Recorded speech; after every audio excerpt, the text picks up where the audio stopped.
বিরিয়ানি ভালোবাসে না এমন লোক খুব কমই আছে। আর সেই বিরিয়ানি যদি হয় দাদা বৌদির স্টাইলে, তবে তো আর কোনো কথাই নেই। বন্ধুরা, আজ আমি বানাচ্ছি দাদা বৌদির স্টাইলে চিকেন বিরিয়ানি। নমস্কার, আমি শ্যামলী, আর আপনারা দেখছেন অঞ্জন শ্যামলীর রান্নাঘর। চলুন শুরু করি। ওভেনে কড়াই বসিয়ে দিচ্ছি 100 গ্রাম সাদা তেল। তেল গরম হলে দেব দুটো তেজপাতা ও কিছুটা গরম মশলা। 10-12 সেকেন্ড ভাজার পর দিচ্ছি 400 গ্রাম কুচানো পেঁয়াজ। কিছুক্ষণ ভাজার পর পেঁয়াজ নরম হয়ে এলে দিচ্ছি 1/2 চামচ লবণ। পেঁয়াজ বেরেস্তা না হওয়া পর্যন্ত ভাজতে থাকবো। এখন বেরেস্তা ভাজা হয়ে গেছে, বেরেস্তার সামান্য অংশ তুলে নেব। বাকি অংশে জল ঢেলে দিচ্ছি। ওভেনের ফ্লেম বাড়িয়ে জলটা ফুটিয়ে নেব। ফুটন্ত জলে দিচ্ছি 1 চামচ লবণ, 1/2 চামচ হলুদ গুঁড়ো ও 2 চামচ কাশ্মীরি লঙ্কার গুঁড়ো। একটু নেড়ে চেড়ে আলুগুলো এর মধ্যে ছেড়ে দেব। এখানে আমি মাঝারি সাইজের 10-12 পিস আলু নিয়েছি। আলুগুলি আমি গোটাই রেখেছি। আপনারা চাইলে বড় আলু কেটে 2 টুকরো করেও নিতে পারেন, তবে গোটা আলুতে বিরিয়ানি দেখতে সুন্দর হয়। এখন ঢাকা দিয়ে দিচ্ছি।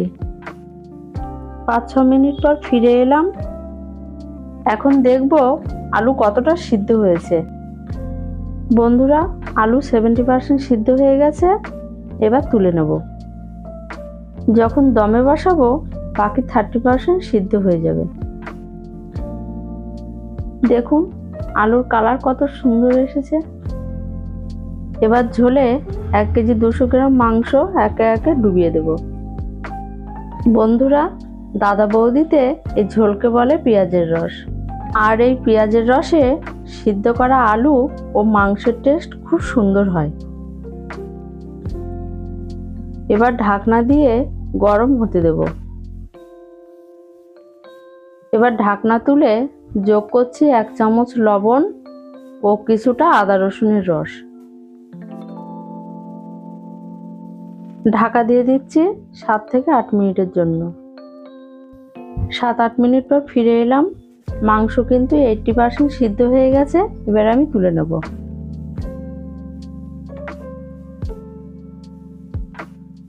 বিরিয়ানি দমে বসানোর জন্য আমি একটি অ্যালুমিনিয়ামের হাঁড়ি নিয়েছি। হাঁড়িতে প্রথমে দিচ্ছি কিছুটা পেঁয়াজের রস। এবার গোল করে মাংসের পিসগুলি একে একে সাজাবো।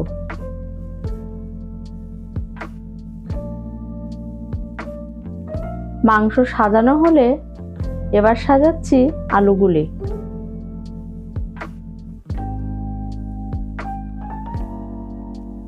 আলু সাজানো হলে দিয়ে দেবো বাদবাকি পেঁয়াজের রস। পেঁয়াজের রস ছিটিয়ে আলু ও মাংসগুলো ভিজিয়ে দেব। বিরিয়ানি দমে বসালে এই পেঁয়াজের রসে আলু ও মাংস পুরোপুরি সিদ্ধ হয়ে যাবে। এখন যোগ করছি কিছুটা দুধ। হাতে করে ছিটিয়ে দিচ্ছি কিছুটা টক দই। এবার যোগ করব 2 টেবিল চামচ বিরিয়ানি মশলা। দেখুন বন্ধুরা, এটা আলু বোখরা, এটাও যোগ করব। সবশেষে যোগ করছি 60-70 গ্রাম খোয়া ক্ষীর। আর এই খোয়া ক্ষীর বিরিয়ানির স্বাদ বহুগুণ বাড়িয়ে দেয়। এটা আপনারা অবশ্যই দেবেন। ওভেনে বাটি বসিয়ে গরম হতে দেব আনুমানিক 4 লিটার জল। ঢাকনা লাগিয়ে দিচ্ছি আর ঢাকনার উপরে দিচ্ছি 2টি তেজপাতা, 2 টুকরো দারুচিনি, 4টে ছোট এলাচ, 4টে লবঙ্গ, 2.5 চামচ লবণ, 10-12টা গোলমরিচ ও কিছুটা শাহি জিরা। জল গরম হয়ে গেছে, মশলাগুলো জলের মধ্যে দিয়ে দেব। 1 কেজি 500 গ্রাম বাসমতি চাল, যেটা আমি 1 ঘন্টা আগে ভালো করে ধুয়ে ভিজিয়ে রেখেছিলাম সেটা যোগ করছি। দিয়ে দিচ্ছি কিছুটা সাদা তেল। তেল দিলে ভাত একটার সাথে একটা লেগে যায় না, গোটা গোটা থাকে। চাল যেহেতু 1 ঘন্টা আগে ভেজানো ছিল, তাই অল্পক্ষণেই ভাত রেডি হয়ে যাবে। চাল কিন্তু 80% সিদ্ধ হয়ে গেছে। এবার আমি তুলে নেব। হাঁড়িতে আগেই মাংস আর আলু সাজিয়ে রেখেছিলাম। এবার ভাতের লেয়ার দিয়ে দেব।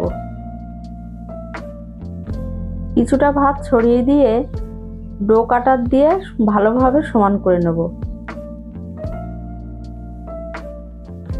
এবার বাদ বাকি পুরো ভাতটা একসঙ্গে দিয়ে দিচ্ছি। আবারও ভাতটা ডো কাটা দিয়ে সমান করে নেব।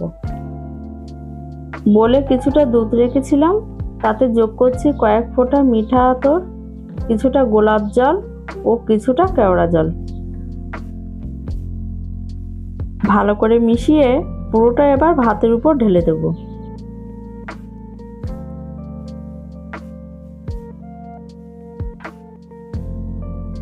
এবার ঢেলে দিচ্ছি দুধে ভেজানো কেশর। এবার দেব কিছুটা হলুদ ফুড কালার। ছড়িয়ে দিচ্ছি 50 গ্রাম ঘি। আর ছড়াবো কিছুটা ধনেপাতা ও কিছুটা পুদিনা পাতা। কিছুটা ব্রেস্তা তুলে রেখেছিলাম, সে ব্রেস্তা এখন ছড়িয়ে দিচ্ছি। আগে কিছুটা বিরিয়ানি মশলা দিয়েছিলাম, আবারও কিছুটা ছড়িয়ে দেব। এবার বিরিয়ানি দমে বসানোর জন্য হাঁড়ির চারিপাশে আটা লাগিয়ে দিচ্ছি। হাঁড়ির ঢাকনা বন্ধ করে হাত দিয়ে ভালো করে চেপে দেব। এখন ওভেন জ্বালিয়ে বসিয়ে দিচ্ছি একটি লোহার চাটুই। চাটুই গরম হলে বিরিয়ানির হাঁড়ি দমে বসিয়ে দেব। 15 মিনিট হাই ফ্লেমে, 20 মিনিট মিডিয়াম ফ্লেমে ও ফ্লেম অফ করে 15 মিনিট গরম চাটুতে রেখে দেব। 50 মিনিট পর হাঁড়ি নামিয়ে নিয়েছি। এখন খুলে দেখব। প্রথমে আটাটা চারিপাশ দিয়ে ছাড়িয়ে নিচ্ছি। এখন বিরিয়ানি কাটার পালা। দেখুন বন্ধুরা, বিরিয়ানি কেমন ঝুরঝুরে হয়েছে। প্লেটের সাহায্যে এক সাইডের ভাত কেটে অন্য সাইডে তুলব। আর চেষ্টা করব নিচের আলু ও মাংস বের করার। দেখুন মাংসটা কত সুন্দর দেখাচ্ছে। যত সুন্দর দেখাচ্ছে খেতেও তত সুস্বাদু হয়েছে। এইরকম রেসিপি ভিডিও আরও দেখতে চাইলে কমেন্টে জানান। লাইক শেয়ার করুন ও চ্যানেলটি সাবস্ক্রাইব করে পাশে থাকুন।